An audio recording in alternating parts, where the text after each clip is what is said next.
के जट अज खून दियां होलियां कर दियो अज मार मार गोलियां खेडने के जट अज कर दियो अज मार मार गोलियां चाण दी देने सुके गई पेचा पैणो चाण दी देने सुके गई पेचा पैणो चक लो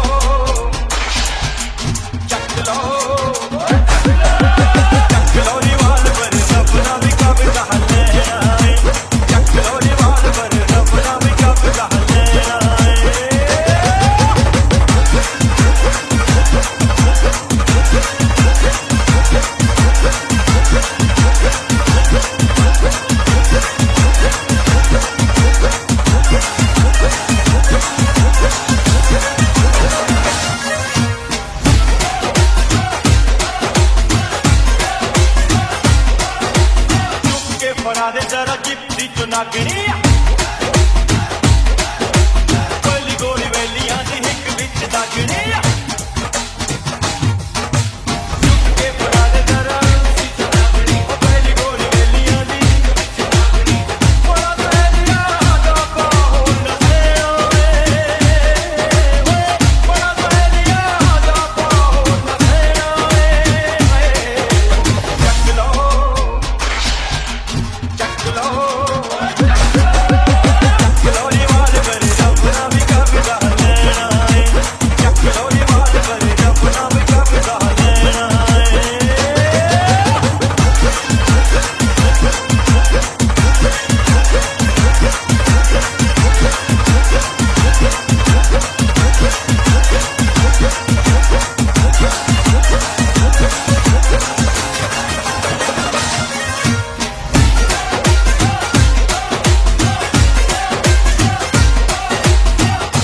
पहिए दे विच मुछ नूं सुका दे विच के गंडासा इक जड़ ते गवा दे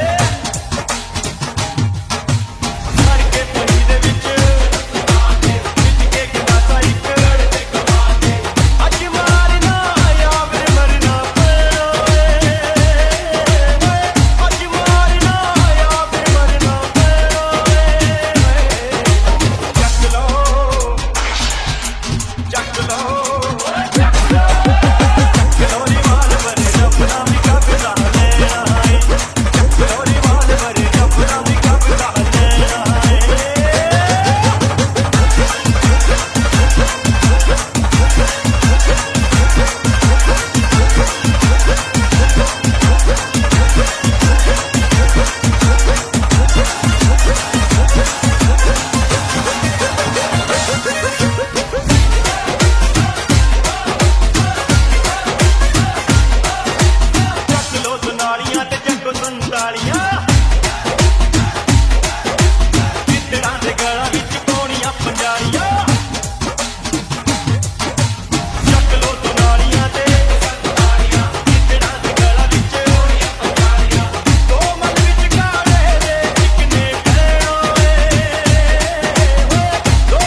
अंग ते आ जल्ली लाली तेरे गोरे रंग ते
baby. Yeah, yeah, baby. Ah, baby. Yeah, baby. ਓਏ ਮੋਰਨੀ ਦੇ ਵਾਂਗਰਾ ਤੂੰ ਗਿੱਧੇ ਵਿੱਚ ਨੱਚਦੀ ਪੀਣੀ ਵਿੱਚ ਪਾਈ ਲਾਲ ਰੰਗ ਬੜੀ ਜੱਚਦੀ ਓਏ ਰੌਣਕੇ ਦਾ ਮੁੰਡਾ ਪਿੱਛੇ ਮਾਰਦਾ ਏ ਗੇੜੀਆਂ ਦੇਖਦੇ ਆ ਮੋਰਨੀ ਅੱਜ ਕਿਵੇਂ ਨੱਚਦੀ ਓਏ ਸੰਧੂਆ ਕਬੂਤਰੀ ਨੂੰ ਰੱਖ ਸਾਂਭ ਕੇ ਸੰਧੂਆ ਕਬੂਤਰੀ ਨੂੰ ਰੱਖ ਸਾਂਭ ਕੇ ਉਹ ਤੇ ਹੱਥ ਚੁੱਪ ਰੱਖਣਾ ਬੱਲੇ ਬੱਲੇ ਚਾਹ ਦੇ ਹੌਲੀ ਹੌਲੀ ਬੱਲੇ ਬੱਲੇ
नचेगी तू भारी जाऊंगा नोट तेरे जीते भाई तेरे तेरे आसानी नचेगी तू भारी जाऊंगा नोट तेरे जीते भाई तेरे तेरे आसानी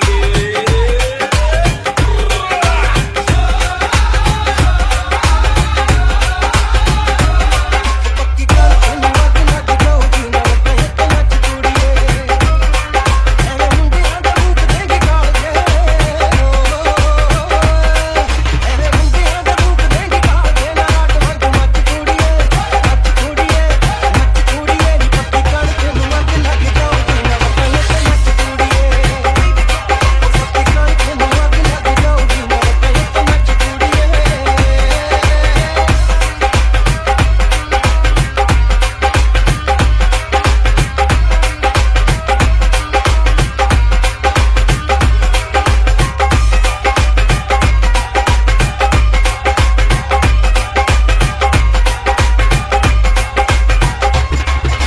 ਆਉਂਦੀ ਜਾਵੇ ਰਾਤ ਨੂੰ ਪਹਾੜੀ ਚੋਟੀ ਨੂੰ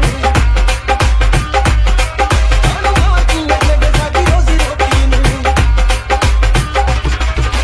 ਆਉਂਦੀ ਜਾਵੇ ਰਾਤ ਨੂੰ ਆਪ ਮਾਰਦੀ ਲੱਗੇ ਸਾਡੀ ਰੋਜ਼ੀ ਰੋਟੀ ਸਾਡਾ ਘਰ ਵਿੱਚ ਬਾਲ ਬਾਲ ਫਸਿਆ ਨਾ ਹੋਰ ਮਿੱਟੀ ਪੱਟ ਕੁੜੀਏ ਪੱਕੀ ਕਣ ਤੈਨੂੰ ਅੱਗ ਲੱਗ ਜਾਊਗੀ ਨਾ ਕਹੇ ਤੇ ਨੱਚ ਕੁੜੀਏ ਮਾਰਦੀ ਪੱਕੀ ਕਣ ਤੈਨੂੰ ਅੱਗ ਨਾਲ ਇੰਡੀਆ ਲਾਇਸੈਂਸ ਤੇਰੇ ਯਾਰ ਦਾ ਨੀ ਆਖਦੀ ਸ਼ਮੀਰ ਵੀਰ ਨੂੰ ਆਲ ਇੰਡੀਆ ਲਾਇਸੈਂਸ ਤੇਰੇ ਯਾਰ ਦਾ ਨੀ ਆਖਦੀ ਸ਼ਮੀਰ ਵੀਰ ਨੂੰ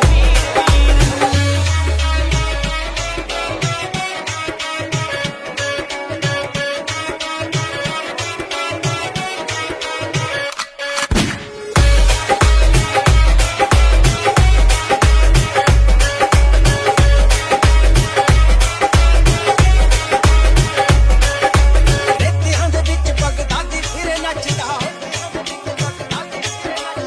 ਦੇਖੋ ਡਰੋਨ ਕੋਲ ਕਿੰਨਾ ਚਿਰ ਵੱਜਦਾ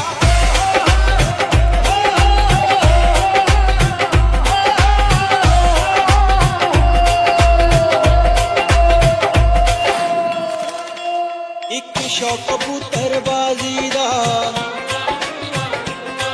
ਇੱਕ ਚਸਕਾ ਜੂਏ ਦੀ ਬਾਜ਼ੀ ਦਾ ਇਹ ਰੁਤਬਾ ਸਭ ਨੂੰ ਬਾਜੀ ਦਾ ਨੀ ਜਿਹੜਾ ਅੜੇ ਤਾਂ ਘਾਟਾ ਲਾਜੀ ਦਾ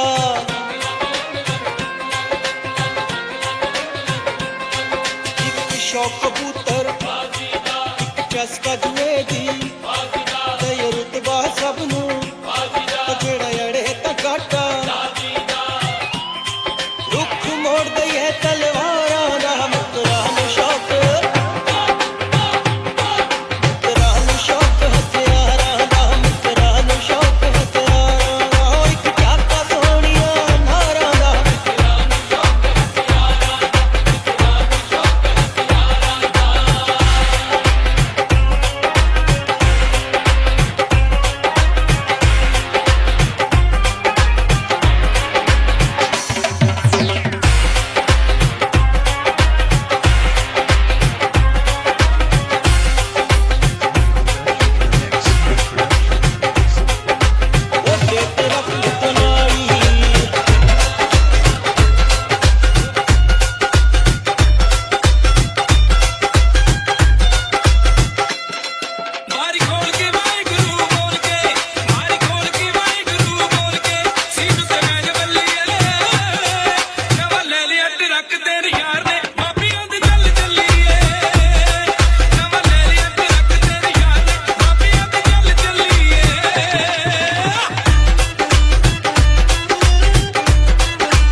तारी कट ले नस के।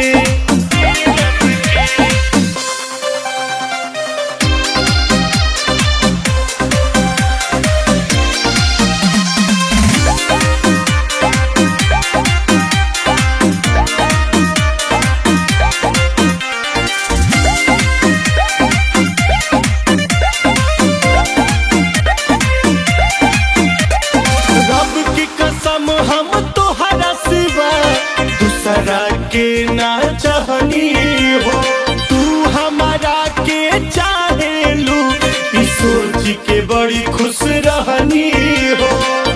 हमारा के चाहेलू, ई सोच के बड़ी खुश रहनी हो। रब की कसम हम तोहरा सिवा दूसरा के ना चाहनी हो, तू हमारा के चाहेलू ई सोच के बड़ी खुश रहनी हो। अब सोचने वाली बात ये थी कि ये आदमी कौन था। दोस्तों, ये डेविड था जो फिल्म की स्टार्टिंग में दिखा था। ये यहाँ पर एलिजाबेथ के साथ आया था। डेविड इन सभी को एलियन के बारे में सब कुछ बता देता है। डेविड ने यहाँ पर कई चीजों पर एक्सपेरिमेंट भी किए होते हैं। वो बहुत ही स्वार्थी हो चुका था। हमें यहाँ पर पता चलता है कि वो जब यहाँ पर आया था तो यहाँ पर कई सारे लोग रहते थे, लेकिन डेविड ने उन सभी को मार दिया था, यानी कि मौत की नींद सुला दिया था, क्योंकि डेविड ने उन सभी पर एक्सपेरिमेंट किए थे। तो ये बातें दूसरे रोबोट को बता रहा हो। दोस्तों, ये डेविड था जो फिल्म की स्टार्टिंग में दिखा था। ये यहाँ पर एलिजाबेथ के साथ आया था। डेविड इन सभी को एलियन के बारे में सब कुछ बता देता है। डेविड ने यहाँ पर कई चीजों पर एक्सपेरिमेंट भी किए होते हैं। वो बहुत ही स्वार्थी हो चुका था। हमें यहाँ पर पता चलता है कि वो जब यहाँ पर आया था तो यहाँ पर कई सारे लोग रहते थे, लेकिन डेविड ने उन सभी को मार दिया था, यानी कि मौत की नींद सुला दिया था, क्योंकि डेविड ने उन सभी पर एक्सपेरिमेंट किए थे। तो ये बातें दूसरे रोबोट को बता रहा होता है। वो कहता है कि तुम ये बातें किसी और को नहीं बताओगे, क्योंकि तुम भी मेरी तरह उन्हें हमला कर दिया होता है और देखते ही देखते वो सब ही उसे अपना भोजन बना लेते हैं और मेलिनी और साथी भी वहां पहुंचते हैं, लेकिन वो भी उन हाइब्रिड बच्चों के प्लान का एक हिस्सा होता है। वो बच्चे अब उन्हें भी घेर लेते हैं। इसके बाद मेलिनी और उनके बीच एक फाइट होती है, जिसके बाद वो बच्चे वहां से भाग जाते हैं। अब ये सभी लैब पहुंच जाते हैं। वहां मौजूद कैलरिन अब लैब में एक गैस फैला देती है, जिसकी वजह से कैलरिन को छोड़ सभी बेहोश हो जाते हैं। इसके बाद डॉक्टर मेलिनी को घसीटकर ऑपरेशन के लिए ले जाती है। अब ये सच सामने आता है कि डॉक्टर कैलरिन को एक ब्लड इन्फेक्शन, लेकिन इनमें से कोई भी उसकी बातों पर विश्वास नहीं करता। अब सिवाज एलेक्स को उसकी कैंपिंग वाली जगह पर ले चलने को कहता है। इसके बाद एलेक्स इनके साथ आगे बढ़ने लगती है। रास्ते में इनको एक पलटी हुई बस मिलती है। नेट जब उस बस को चेक करता है तो उसमें एक गन और एक चाबी मिलती है। मिली हुई गन को नेट अपने पास छुपा लेता है, जिसे वो वोल्टर को दे देता है। गाड़ी को खोलने पर इनको उसमें ढेर सारा पैसा मिलता है। सिवाज सबको दो दो भाग लेकर आगे चलने को कहता है, लेकिन वोल्टर जख्मी था, इसलिए वो बैग धोने से इनकार कर देता है। सिवाज के फोर्स करने पर वोल्टर उस पर नेट की दी हुई गन के साथ हमला करने की कोशिश करता है, लेकिन उसमें गोली नहीं होती। सिवाज को इससे बहुत गुस्सा आता है और वहाँ जितने भी पिग आते हैं वो इन्फेक्टेड होते हैं, जो किसी को भी नुकसान पहुंचा सकते हैं, इसलिए वो उन्हें मार देती है। अब ये लोग मैकेनिक की तलाश में उस औरत के साथ उसके घर पहुंचते हैं। अब बातों ही बातों में हेनरी का जिक्र होता है, जो वो उनसे हेनरी के लुक के बारे में पूछती है और एक फोटो भी दिखाती है। वो कहती है कि हेनरी उसका कजिन है। ये सुनते ही दोनों काफी घबरा जाते हैं और वहां से जाने का फैसला करते हैं। अब सीन शिफ्ट होता है और दिखाया जाता है कि कैबिन के पास एक लेडी इंस्पेक्टर आती है, जिसका नाम विंगस्टन होता है। उसे पोल बताता है कि उन पर एक इन्फेक्टेड इंसान ने अटैक कर दिया था। वो अब रिपोर्ट लिखती है, लेकिन उस वक्त उस इंस्पेक्टर का बिहेव थोड़ा अजीब दर्द होता है। वो जब जूते निकालता है तो वो हैरान रह जाता है। वो देखता है कि उसका पैर एक भेड़ की तरह हो गया है। अब उन्हें कई भेड़ अपनी ओर आते हुए नजर आते हैं। ये देखते ही वो भागने लगते हैं। भागते भागते एक लैब में चले जाते हैं, जहां भेड़ों पर एक्सपेरिमेंट किया गया था। वहां उन्हें बिना खाल की एक भेड़ नजर आती है, जिस पर एक्सपेरिमेंट किया जा रहा था। इसी बीच एक साइंटिस्ट वहां आ जाती है। वो उनसे पूछती है कि आप लोग यहाँ क्या कर रहे हो, और काफी गुस्सा करने लगती है और एंगर भी वहीं होता है। हेनरी उससे इसके बारे में पूछता है तो वो कहता है कि मैंने इसके ये मूवी के बजट के बारे में कुछ गोलमाल है। इसी बीच हमें एक और पास्ट का सीन दिखाया जाता है जहां पर हम देख पाते हैं कि अनामिका अपनी लाइफ अपनी मर्जी से नहीं बल्कि अपनी मां की मर्जी से जी रही है और उसे ये पता चलता है कि उसके पति और उसकी मां ने बैंक अकाउंट के सारे पैसे निकाल लिए हैं। ये बात जानकर वो अपने प्रेमी के पास चली जाती है और उससे कहती है कि आई एम विद यू, यानी कि मैं तुम्हारे साथ हूँ, और फिर आगे कहती है कि मैं तुम्हारे साथ लंदन जाने के लिए तैयार हूँ। जिसके बाद अनामिका अपने घर पर आती है तो हम देख पाते हैं कि उसका पति कोई कांटेक्ट नहीं हो पाता है।